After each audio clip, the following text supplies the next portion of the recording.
can hear the energetic field of the plant as musical tones. And the beautiful thing is these tones are being emitted by the trees all of the time and by the plants all of the time, but it's not within our audible spectrum, so we don't recognize it.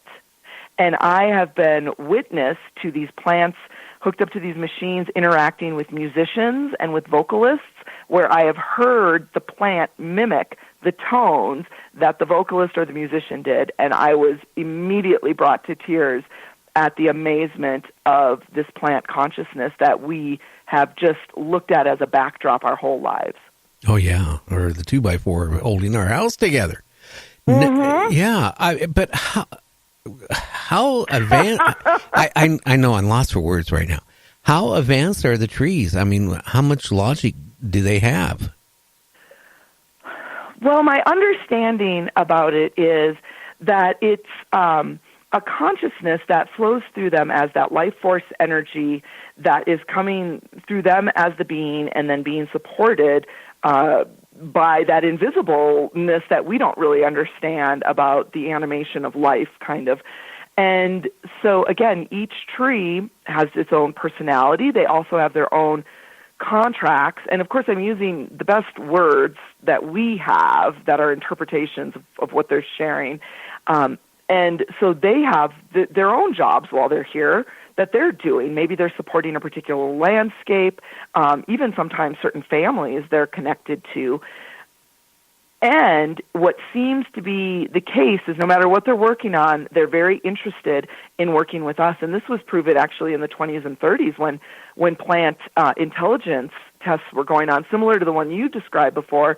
What they noticed is plants will pay attention to other plants unless there's a human in the room. Then everybody pays attention to the human, which I found very interesting because sometimes, as a human, I feel like maybe we don't deserve all of that because we haven't really gotten it.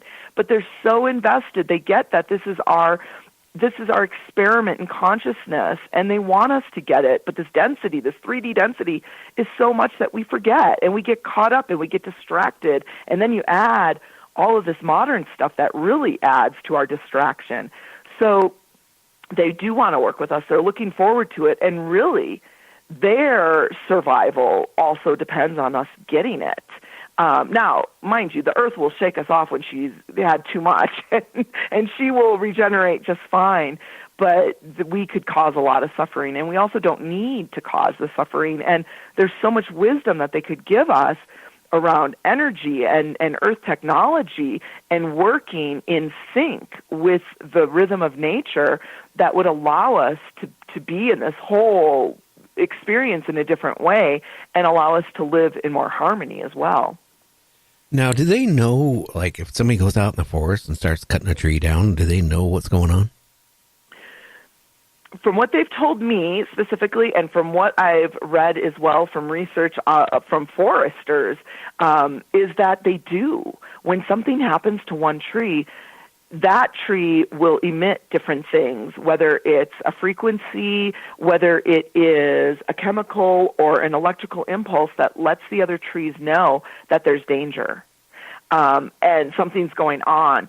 So if there is an infestation of insects coming, those trees will let the trees ahead of them know, because maybe they're not going to be able to save themselves, but again, they understand what it means for all of us to do better. And so they will sense these things. They have shown these tests where you burn a leaf on one plant and the leaves on another plant, just like the study you talked about. They know, and they go into stress. So this is that piece where our intention and our consciousness comes into play. All of the natural realm understands the circle of life. What they don't understand is our cruelty and our inhumaneness and our unconsciousness to just take, and take. And so when we work with our food, in the past people have prayed over their food, and they've done it, to thank their creator and to give gratitude. And what we've been missing is activating with the plants. So shifting from using plants, taking them and doing things to them, to working in collaboration, where I am grateful that I'm taking in this plant that's going to, move through my body and create all these amino acids and make building blocks in my body. But we don't think like that. We're so unconscious.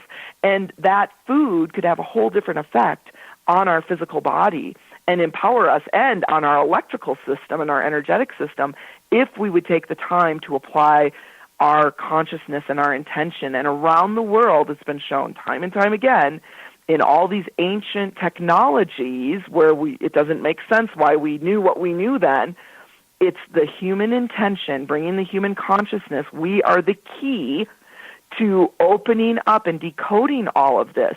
So when we come to the trees and we say, you know what, I want to work with you, instead of, the giving tree thing where I just want to use you, everything starts to change. And they're so willing to work with us. It blows my mind. Yeah, that's another thing I was going to talk to you. You mentioned music earlier.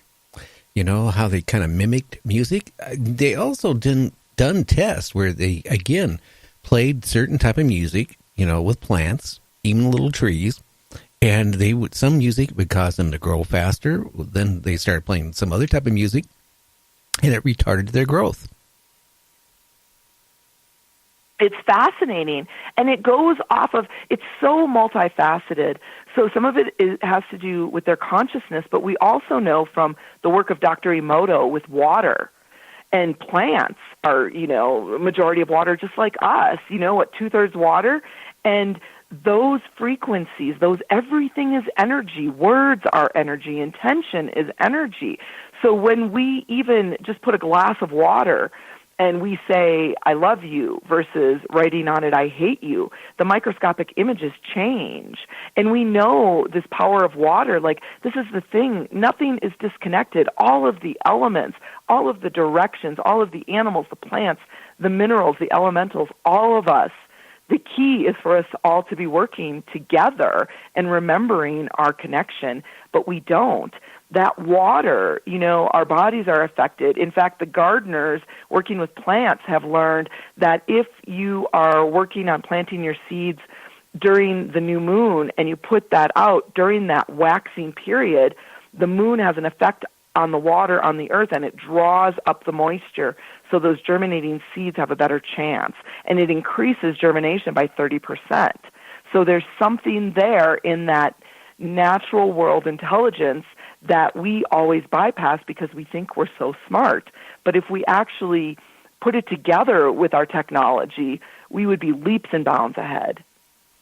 Oh, yeah. So now going back when you were younger and you, again, I want to clarify this. How and when did you discover you could communicate with trees? This happened very much in the last 10 years. Again, I won't say I was a normal child. Who was a normal child? Well, how can you be? You ride a motorcycle, and I wasn't hearing answers from them then. No, you're not normal. You ride a motorcycle. You're a biker. One of these type of people. So I mean, so you weren't a normal person, but you went out there. I mean, how did it happen? I mean, was it accidental, or you were just out there? Were you stressed out, or you had a bad day or a bad relationship, or were you just out in nature and all of a sudden you felt something? It is. It's a phenomenal story. It was one of those things, again, I had a pretty normal life. I was working in higher education, and then I was a trainer for a financial institution. But I was also starting to teach things like meditation and heartful leadership and, just following your bliss, those kinds of things, light yoga, those pieces. And then the economy took a hit. And so I actually ended up losing my job. I had what they refer to as a big hurricane in your life. Everything fell apart at once. I lost my job. I lost my land. I had lost my relationship. And so I was like, well, isn't this interesting? And I had also been reading a lot about spiritual awakenings, about vibrations, about the law of attraction. And so I said, you know what, this is the perfect time. Either I really believe all of these things and there really is some esoteric truths in here, or it's just a bunch of platitudes meant to make us feel better.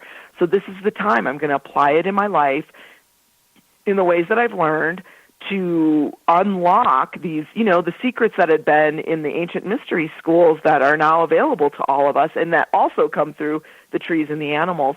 And so I had a spiritual coach who said, go outside and put your hand on a tree. And I thought she was nuts.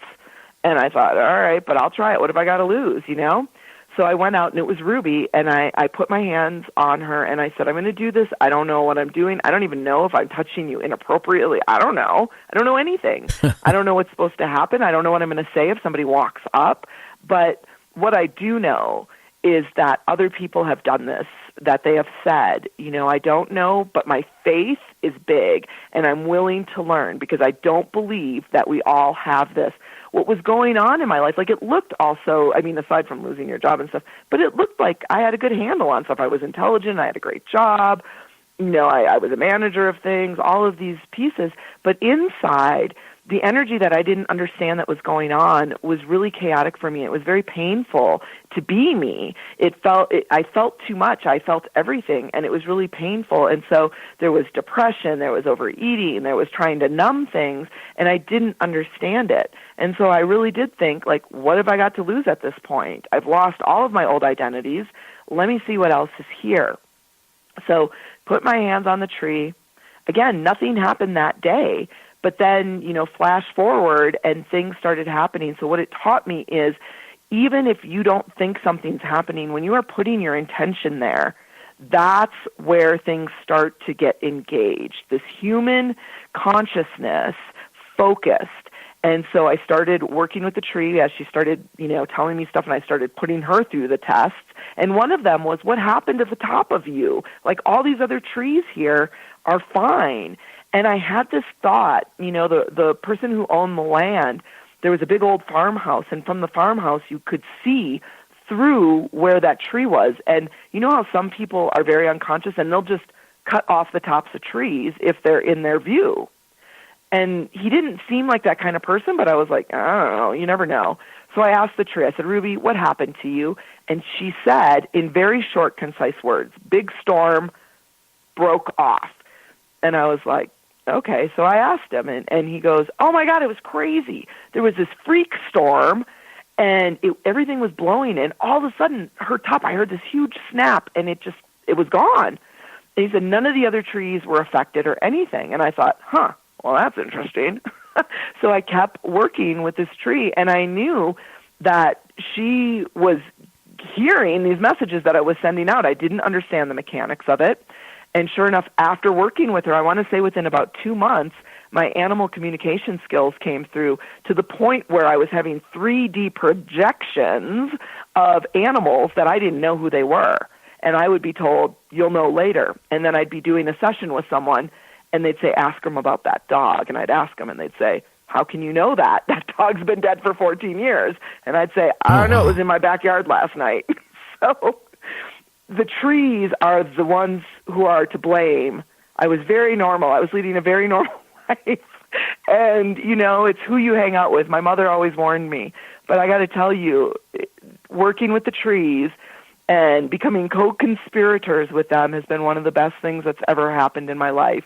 And they've helped me help other people unpack their intuitive backpacks and realize that we are not these helpless humanoids that we have been made out to be. And we can tap in and we can overcome all this nonsense that's happening on this planet. Now, I take it the trees also tie into like wildlife and all that stuff, correct? Absolutely. Absolutely. To me, I see it like you're on an interstate and there's this exit for this road and the next exit's for that road. That's how I see energy. There's all these exits. On this exit, you're talking to animals. On this one, you're talking to trees. This one, you're connecting with rocks. This one with the elements. This one with people who've crossed over to the other side. So I understand now, I have a better understanding of energy and how it flows, that we are only limited in the limitations that we place on ourselves. And fully embodying in this human body is what makes it possible for us to connect with the other natural beings here on this planet.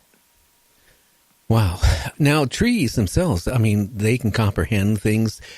I take it they must then tie into like a network with other trees and all share the same information, correct? Mm-hmm. Okay, because I thought maybe, I want to make sure it's just, I mean, each tree has its own thoughts too, or is it tied into They like? do.